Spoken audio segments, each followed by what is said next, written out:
சியோனிச அமைப்பின் அஸ்திவாரங்களை அசைக்கக்கூடிய மிகவும் வேதனையான தாக்குதலுக்கு பெரும் தயாரிப்புகள் நடந்து வருகின்றன என்று ஈரான் தெரிவித்துள்ளது. ஹைஃபா மற்றும் டெல் ஆவிவ் ஆகிய நகரங்களை எந்தவித முன்னறிவிப்பும் இன்றி ஒரே நேரத்தில் தாக்க ஈரான் திட்டமிட்டுள்ளது. வெள்ளை மாளிகைக்கு திரும்பினால் காசா பகுதியில் இருந்து வரும் அகதிகளுக்கு தடை விதிக்கப்படும் என்று டொனால்ட் ட்ரம்ப் தெரிவித்துள்ளார். நான் ஜனாதிபதியாக இருக்கும்போது வெளிநாட்டு ஜிகாத் ஆதரவாளர்கள் மற்றும் ஹமாஸ் ஆதரவாளர்களை நாடு கடத்துவோம். நீங்கள் அமெரிக்காவை வெறுக்கிறீர்கள் என்றால், இஸ்ரேலை அகற்ற விரும்பினால், நீங்கள் எங்கள் நாட்டில் இருப்பதை நாங்கள் விரும்பவில்லை.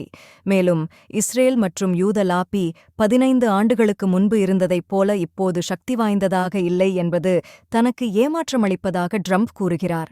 மத்திய கிழக்கில் தற்போது 40,000 அமெரிக்க துருப்புகள் இருப்பதாக அமெரிக்கா கூறுகிறது. ஏவுகணைகள் மற்றும் ஆளில்லா விமானங்களை தயாரிக்க ரஷ்யாவுக்கு மேம்பட்ட தொழில்நுட்பத்தை வழங்குவதன் மூலம் 2ஆம் உலகப் போருக்குப் பிந்தைய ஐரோப்பாவில் மிகப்பெரிய இராணுவ மோதலை சீனா தூண்டி வருவதாக நேட்டோ கூறுகிறது. JY-26 சீனாவின் புதிய எதிர் ஸ்டெல்த் ரேடார் F-22 ராப்டர் மற்றும் F-35 ஃபைட்டர் ஜெட் போன்ற மேம்பட்ட விமானங்களை கண்காணிக்கும் திறன் கொண்டது. ஜோர்டான் கூப்பர் என்னும் பயங்கரவாத சிந்தனை உள்ளவன் பாலஸ்தீன பொதுமக்களைக் கொல்வதற்காக அமெரிக்காவிலிருந்து இவ்வளவு தூரம் வந்து இறுதியில் காசாவில் கொல்லப்பட்டான். காசா போர் நிறுத்த பேச்சுவார்த்தை தோஹாவில் ஆரம்பம். இந்த பேச்சுவார்த்தைகளின் முடிவை காண காத்திருப்பதாக ஈரான் கூறியுள்ளது. ஈரான் பதிலடி கொடுப்பதற்கு முன் இது இஸ்ரேலுக்கு கடைசி மற்றும் இறுதி வாய்ப்பு என்று ஈரான் கூறியுள்ளது. இதுவரை பகிரங்கப்படுத்தப்படாத சில ஆயுதங்கள் தற்போதைய தாக்குதல்களில் பயன்படுத்தப்படும் என்று IRGCயின் தகவலறிந்த வட்டாரம் தெரிவித்துள்ளது. அவர் மேலும் கூறினார், சியோனிஸ்டுகளின் தரப்பில் முட்டாள்தனம் மற்றும் அவர்களின் பதிலடி நடவடிக்கைகள் இருந்தால், அடுத்த கட்டத்தில் உலகின் அதிகார சமநிலையை தீவிரமாக மாற்றும் 2 ரகசிய ஆயுதங்களை நாங்கள் பயன்படுத்துவோம் என்று ஈரான் கூறியுள்ளது. பெலாரஸ் நாட்டிற்குள் வெளிநாட்டுப் படைகள் நுழைந்தால் அணு ஆயுதங்களை பயன்படுத்த தயாராக இருப்பதாக பெலாரஸ் அதிபர் லுகாஷென்கோ தெரிவித்துள்ளார். துருக்கிய பாதுகாப்பு அமைச்சர் ஈரான் இஸ்ரேல் பதற்றத்தை பற்றி உரையாற்றினார்.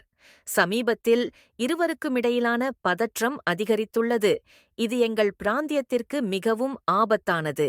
எங்கள் பிராந்தியம் முழுவதும் பல ஆண்டுகளாக மோதல்கள் நடந்து வருகின்றன. மக்கள் சோர்வாகவும் உதவியற்றவர்களாகவும் உள்ளனர். இரு தரப்பினரும் புத்திசாலித்தனமாகவும் பகுத்தறிவுடனும் நடந்து கொள்ள வேண்டும் என்று நாங்கள் விரும்புகிறோம் என்று கூறியுள்ளார். வடகொரிய தலைவர் கிம் ஜோங் உன் ரஷ்ய ஜனாதிபதி விளாடிமிர் புட்டினுக்கு அனுப்பிய ஒரு செய்தியில் அவர் மாஸ்கோவுடனான ஆழ்ந்த ஒத்துழைப்புக்கான பியோங்யாங்கின் தீர்மானத்தை உறுதிப்படுத்தினார். இரு நாடுகளும் பன்முக புதிய உலகத்தை நிர்மாணிப்பதை ஊக்குவிக்கும் என்றும் கிம் கூறினார்.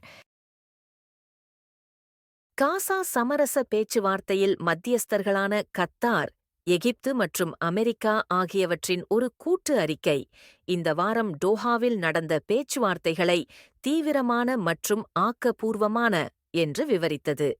மே முதல் ஜனாதிபதி பைடனின் திட்டத்தில் கோடிட்டுக் காட்டப்பட்ட கொள்கைகளுடன் ஒத்துப்போகும் அதே வேளையில் இரு தரப்பினருக்கும் கட்சிகளுக்கு இடையிலான இடைவெளிகளை குறைக்கும் ஒரு முன்மொழிவு வழங்கப்பட்டதாக அந்த அறிக்கை குறிப்பிட்டது. எங்கள் அரசாங்கங்களின் மூத்த அதிகாரிகள் அடுத்த வார இறுதிக்குள் கெய்ரோவில் மீண்டும் சந்திப்பார்கள்.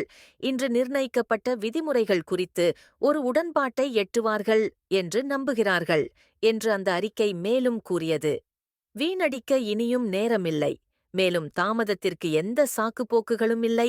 அதை எந்த ஒரு கட்சியும் ஏற்றுக்கொள்ள முடியாது என்று அது வலியுறுத்தியது.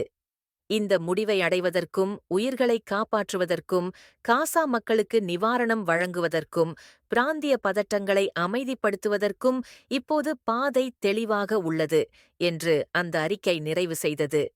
எவ்வாறாயினும் ஜனாதிபதி பைடன் அறிவித்த திட்டத்தை குறிப்பிட்டு தோஹா கூட்டங்களின் முடிவுகள் ஜூலை 2 அன்று ஒப்புக்கொள்ளப்பட்டதற்கான உறுதிப்பாட்டை உள்ளடக்கவில்லை என்று ஒரு மூத்த ஹமாஸ் வட்டாரம் அறிவித்தது.